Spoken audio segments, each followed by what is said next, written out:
will discuss accounting for derivatives and hedging. By definition, derivatives are financial instruments whose value depends on the value of an underlying. Examples of underlying are stock price, interest rate,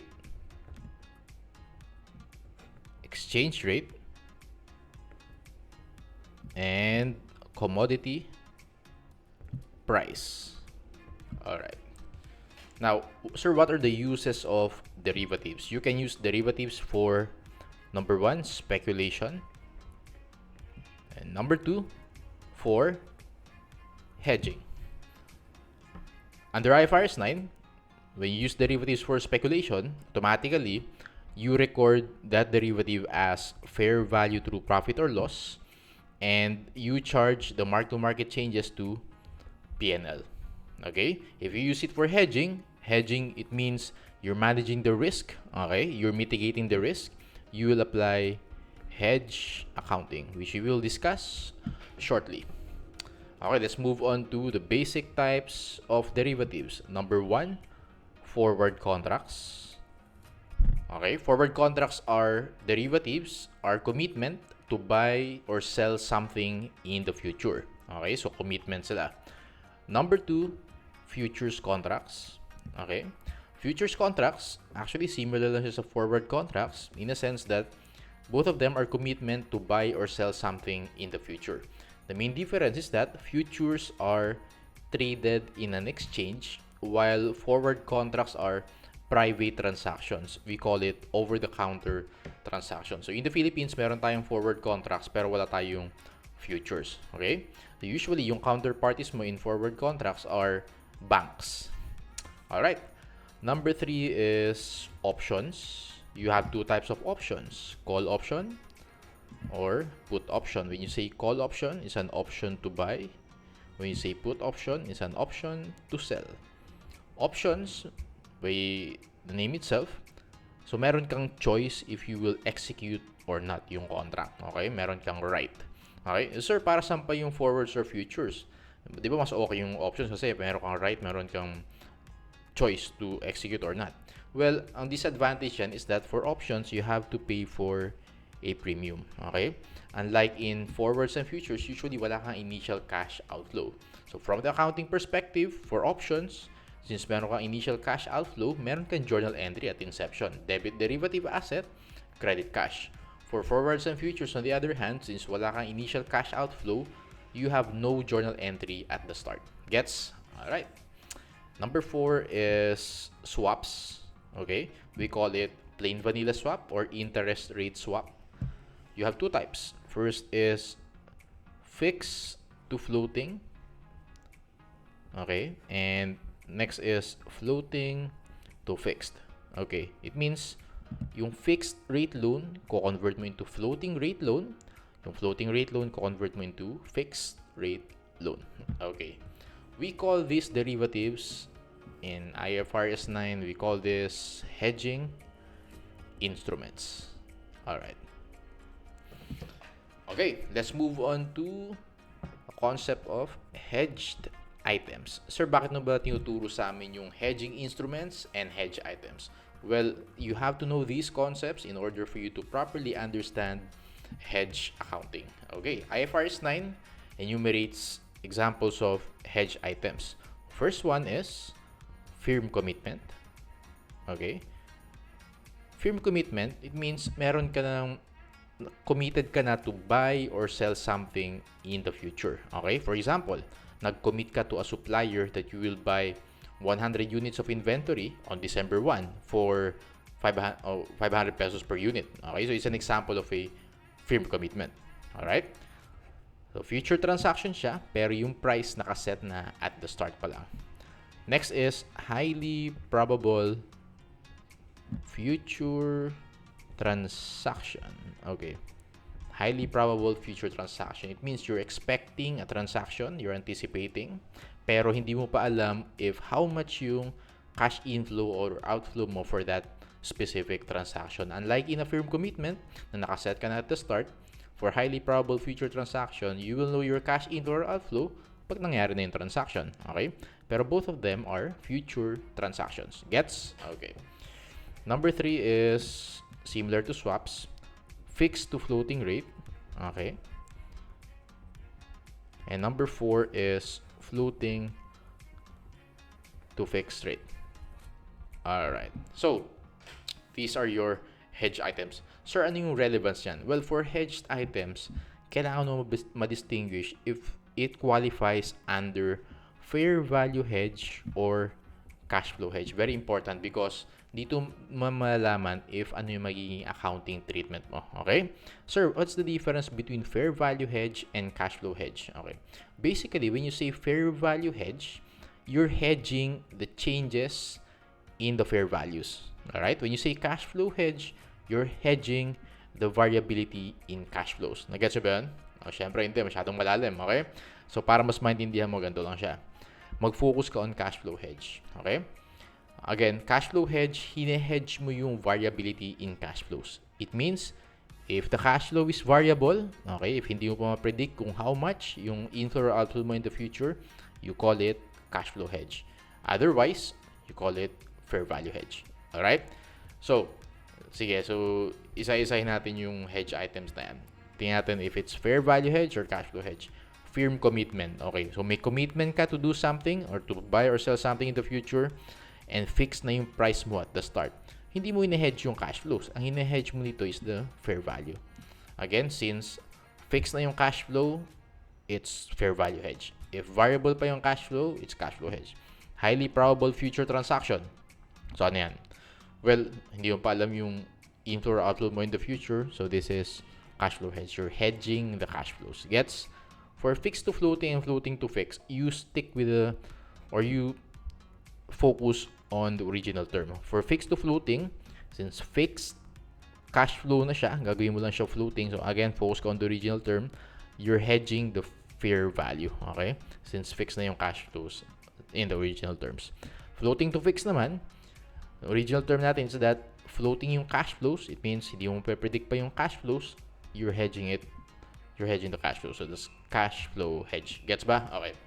Now, one thing to remember, very important, is that yung basis mo of the fair value hedge and cash flow hedge is the hedge item. Okay? Not the hedging instrument. Okay? Remember that, ha? Madalas magkamali students, ang ginagawa lang basis is the hedging instruments. No. Your basis, if it's fair value hedge or cash flow hedge, is always the hedge items. Okay. Sir, ano yung relevance yan? Ito yung summary ng hedge accounting. Okay.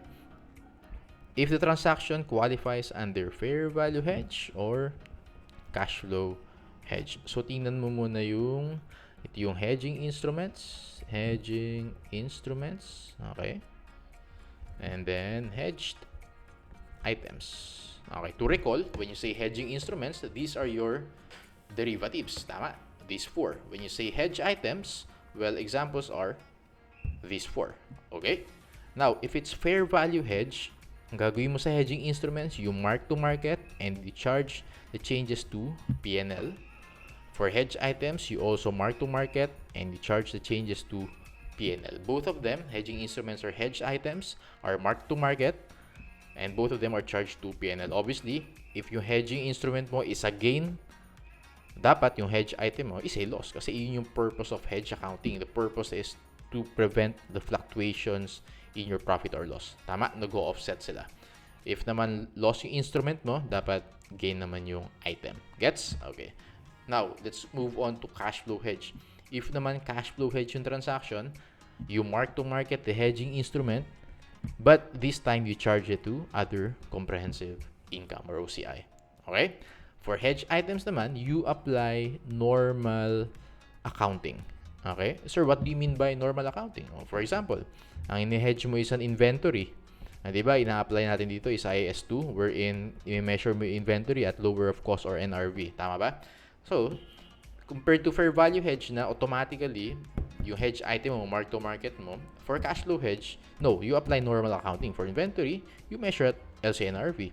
For example naman, PPE yung hedge item mo. Well, we know, i-measure mo siya at cost or at carrying value. Tama? I-depreciate mo siya every year. Yun yung sinasabi ka ng normal accounting. Okay, to recap, if it's fair value hedge, both the instruments and items are marked to market, charge to P&L. If it's cash flow hedge, mark to market mo to OCI, yung hedging instrument, and apply normal accounting to the hedged items. Okay, to better understand this, let's go do our exercises for today.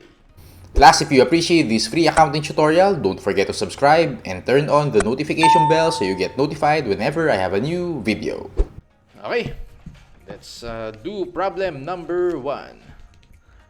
Let's first look at the questions.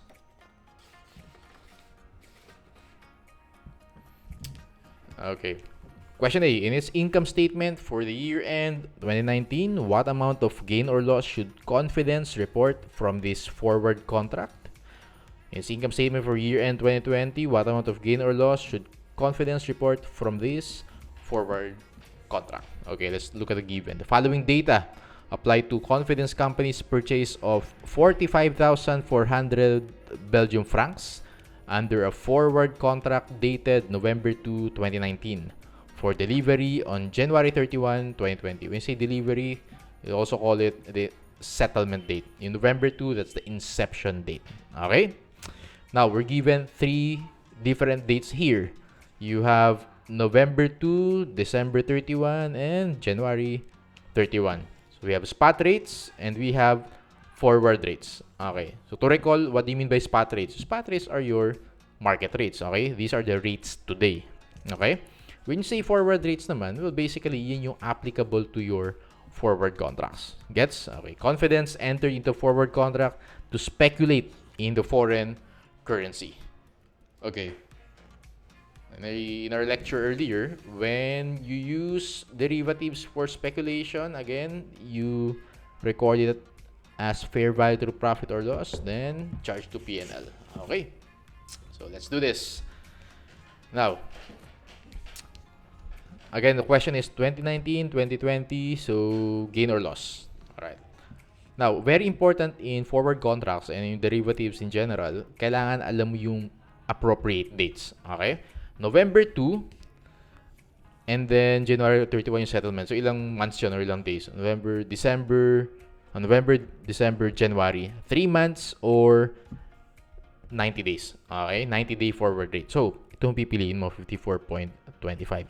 It means na November 2 pa lang, nilock in mo na yung price. So, bibili ka next year, January 31, 54.25 pesos per Belgium franc. Gets ba? So, nilalock in mo na siya nung start pa lang. Okay? Now, since 2019 yung question, so sa question A, ko-compare mo is ilang days na lang from December 31 up to January 31. Okay, so piliin mo lang. That will be 30 days. Okay, 30-day forward rate. Gets? So pipili ka lang actually between the two rates. So let's compute 54.25 minus 56.15. Okay, times 45,400. Let's calculate. Okay, so 54.25. Wait lang 54.25 minus 56.15. Okay, times 45,400. Okay, 45,400. You get 86,260. Okay, 86,260. Okay, now, i-analyze natin kasi madaling ma-compute pero yung gain, if it's gain or loss, yun yung medyo mas tricky. Okay, so ganito mo siya i-analyze. Ngayon, nilock in mo at 54.25, meaning bibili ka per Belgium franc 54.25 pesos. If hindi mo nilock in nung November 2 yan, let's say nilock in mo siya nung December 31 instead, mas malaki yung babayaran mo. Tama ba? So, better off ka sa ginawa mo, which is you locked it in the price at 54.25 on November 2. Tama? So, it means yung 86,260 na yan, this is a gain. Okay, gets? So, pag ganun mo siya, pwedeng i-analyze. Alright? Since na-lock in ko siya at a lower price, if hindi ko ni-lock in yun, ito yung magiging price ko on December 31, it means tama yung ginawa ko. So, this is a gain. Alright? Okay, now let's move on to year 2020. Year 2020 naman, well, ay i-compare mo na as of this point kasi, naka-record na yung forward contract mo at 56.15. Gets ba yun? So, it's as if dito mo na siya nilock in. Kasi ito na yung market value mo. Ito na yung naka-record mo at the end of the year. Now, you compare that to the settlement date. Okay? Which is, yun na yung spot rate. Tama ba? Kasi yung spot rate na yan, actually, pwede mo rin sabihin na yan na this is the 0-day forward rate. Okay? Tama? Kasi yun na yung rate ngayon eh. So, 0-day forward rate. So, yun din yung spot rate mo. You compare 56.15. Okay? And 54.5. Multiply this by 45,400. Sige nga, let's compute. 56.15 less 54.5. Okay, multiply by 45,400. Okay, you get 74,910. Okay, 74,910. So, ganito naman yung pag-analyze yan if it's gain or loss. Since naka-record na siya at 56.15, so it's as if yun na yung magiging, yun na yung na-lock-in price mo. Pero, ang na-lock-in mo talaga, tama ba? 54.25. So, kahit anong mangyari, on January 31, yung magiging cash outflow mo will be based on 54.25. Pero kasi, noong December 31, nag-mark to market ka, tama ba? Because derivatives are measured at market value at the end of each year. Now, since naka-record ka na 56.15, okay, and then 54.5 to, it's as if naka-lock-in ka dito. So, bibili ka at this point, tama, at 56. Pero if hindi mo ni-lock-in yan, bibili ka at 54.5. So, it means loss ka at this point. Alright? So, from 54 to 56, tumaas, we record a gain. 56 to 54, bumaba naman siya, we record a loss. Final answers for 2019, we record a gain of 86,260. For 2020, that's 74,910 loss. Alright? That's for speculation forward contracts. Let's move on to number 2.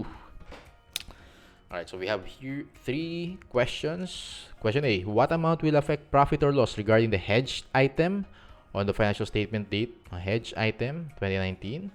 What amount will affect profit or loss regarding the hedging instrument in 2020?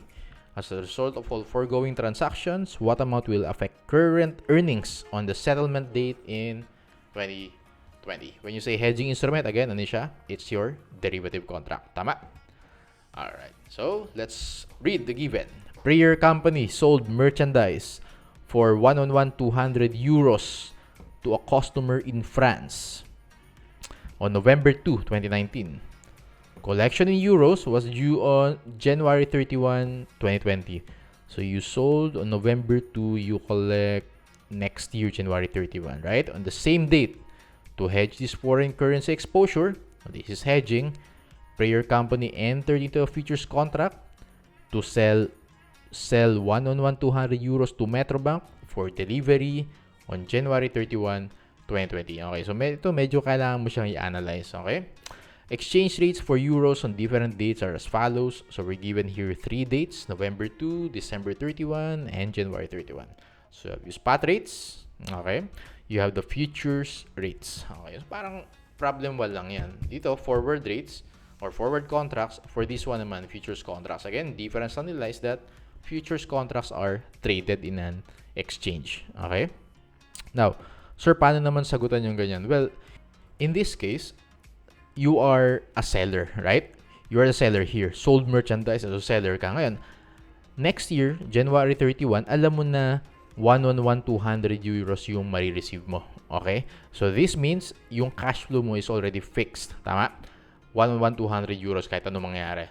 So, though meron kang foreign currency exposure, this one qualifies under fair value hedge. Okay? If it's fair value hedge, again, to recap, fair value hedge, mark to market, both the instruments and item, and then charge to PNL. Alright. Let's see. Okay. So, pag hedging na ganyan, actually ginagawa ko dito, dinodraw ko yung magiging transaction. Okay? So, tingnan natin ha. Basahin ko ulit. Sold merchandise for 200 euros to a customer in France, November 2, due on January 31. On the same date, to hedge his foreign currency, prayer company entered into a futures contract to sell 1-200 euros to Metrobank, okay, for delivery on January 31. Okay, so if i-draw ko siya, so January 31, ganito yung mangyayari. My customer in France will pay me 111,200 euros. Am I right? Okay. Babayaran niya si Prayer, right? 111,200 euros. Now, si Prayer, ang gagawin niya, ibebenta niya yung euros to Metrobank. Okay? To Metrobank. Gets? 111,200, bibigay niya kay euros to Metrobank. And then si Metrobank, magkano yung bibigay niya kay Prayer? Okay? Magkano siya? Well, tingnan mo muna. Since November 2 to January 31, November, December, January, am I right? It's 3 months or 90 days. Tama? So, hinedge niya to. It means nag-enter siya into a futures contract, right? So, ang mangyayari dyan, i-fix niya siya at 90-day futures. Okay? Sir, bakit 90 days ulit? 3 months November, December, January.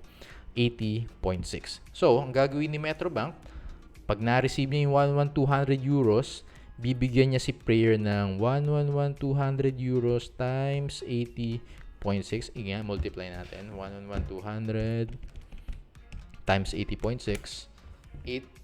8,962,720. Okay? Pesos. 8,962,720. Gets ba? November 2 pa lang, alam na nila yung mangyayari on January 31. Gets ba? So, yun yung hedging na nangyari ito. So, si Prayer Company, hinedge yung foreign currency risk by entering into a futures contract. Okay? Again, on January 31, magbabayad si customer kay Prayer ng 11200 euros. On the same day, ibebenta niya kay Metrobank yon. And then, in exchange, si Metrobank, bibigyan niya kay Prayer is peso. Okay? Nilock in nila at 80.6. Gets? Okay. Now, let's answer. Question A, what amount will affect profit or loss regarding the hedged item on the FS date 2019? Okay.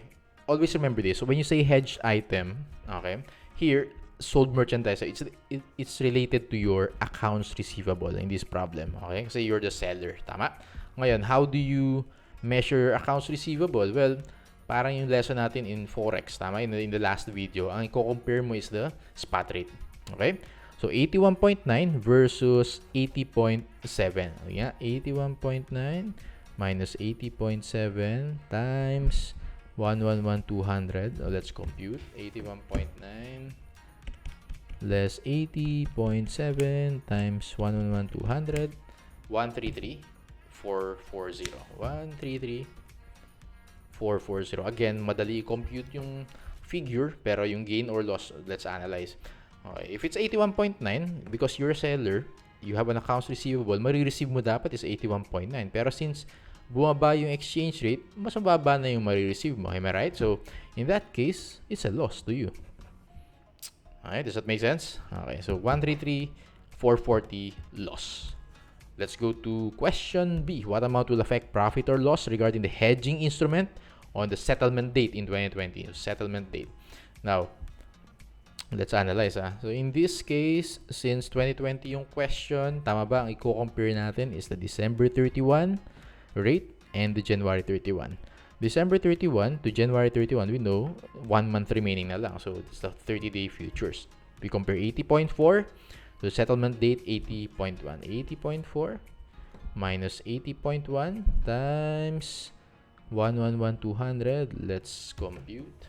Okay, 80.4 minus 80.1 times 111,200, you get 33,360. Okay, 33,360. Is this a gain or loss? Okay, so analyze natin. If nilock in mo siya at 80.4, okay, yung marireceive mo kay Metrobank is 80.4. Kung hindi mo siya nilock in, 80.1 lang yung marireceive mo.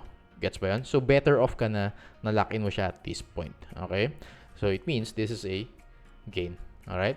Huwag kayo mo confuse when I say dito na lock in, actually, naka-lock in talaga siya at 80.6. It's just that, since every December 31, nagma-mark to market tayo, December 31, naka-record na yung derivatives natin, yung futures contract natin at 80.4. But, settlement date, hindi mo bago yung 80.6 na yun. Tama ba? Okay. So, it's still 80.6 kahit ano mangyari. Because again, in a futures contract and in a forward contract, you have a commitment, okay, na nakaset na yung price at the start pa lang of the transaction.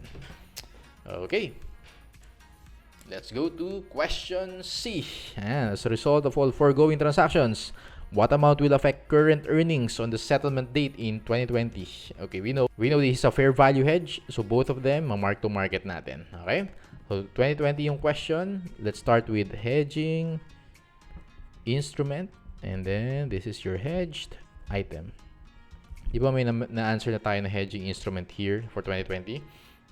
So, lagay lang natin yung 33,360 dito sa hedging instrument. Okay? This is a gain. Am I right? Okay. Now, yung hedge item naman. Again, for hedge item, you use the spot rate. You compare 80.7 and 80.1. Since this is an accounts receivable, marireceive mo dapat is 80.7. Kaya lang, bumaba siya to 80.1. So, it's a loss. Tama? 80.7. Let's compute. 80.7 minus 80.1 times 111,200. You get 66,720. 66,720. Again, this is a loss. Alright, the difference is this is 720 minus 33,360. 33,360. Alright, final answer 33,360. Mas mataas yung loss. Okay, so loss. So final answer. Alright.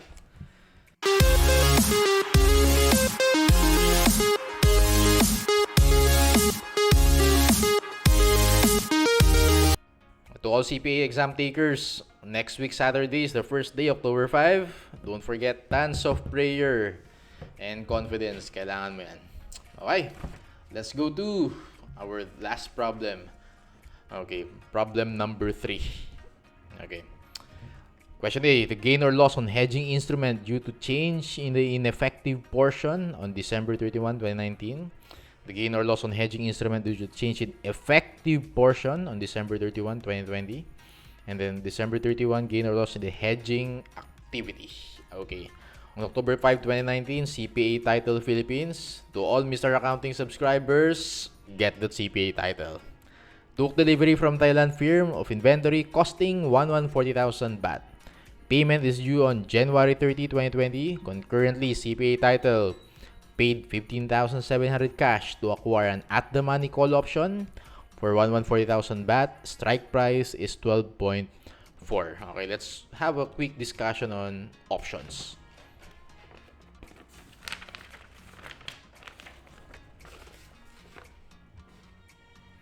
Okay. Again, option, it can be call option or put option, right? Call option is an option to buy, put option is an option to sell. In this case, this problem is a call option. Ito lang tatandaan mo dyan. The fair value of a call option or put option is equal to the intrinsic value plus the time value. Okay? When you say intrinsic value, this is the difference between the spot price and the strike price or the exercise price. Okay? When you say strike price or exercise price, iyon na yung nalock-in na price. Okay? That's the intrinsic value. So, fair value of the option is equal to intrinsic value and the time value. Okay. Now, tignan natin na how do we apply that. Okay. So, ang gagawin mo lang dyan, turuan ka ng technique. Actually, kailangan mo ng table here. So, lagay natin yung different dates. Okay. October 5, December 31, and January 30. This is October 5. October 5, 2019. December 31, 2019. And then, January 30, 2020. 2020. Okay. Since ito yung value of the option, ganito gagawin mo dyan. Intrinsic value, okay, plus time value is equal to the fair value. Okay. Kukomputin lang natin actually yung values na yan and then fill in natin yung table. Okay? Now, let's see The CPA Title Philippines paid 15,700 cash. Actually, iyon yung fair value at inception, at the start. Okay? So, 15,700. Kung magkano binayad mo. Okay? Now, let's compute for the intrinsic value. Intrinsic value, again, is the difference between the spot and the strike. Asan yung spot price? Spot price is the market price. Okay? 12.4. Strike price is 12.4. So, pareho sila. So, 0 yun. Tama ba? So, it means the intrinsic value of an option at inception is 0. Yung time value, balancing figure lang siya. Okay? So, time value is 15,700. Gets ba? So, gagawin natin yan lahat for the 3 dates. So, let's do that for December 31, 2019.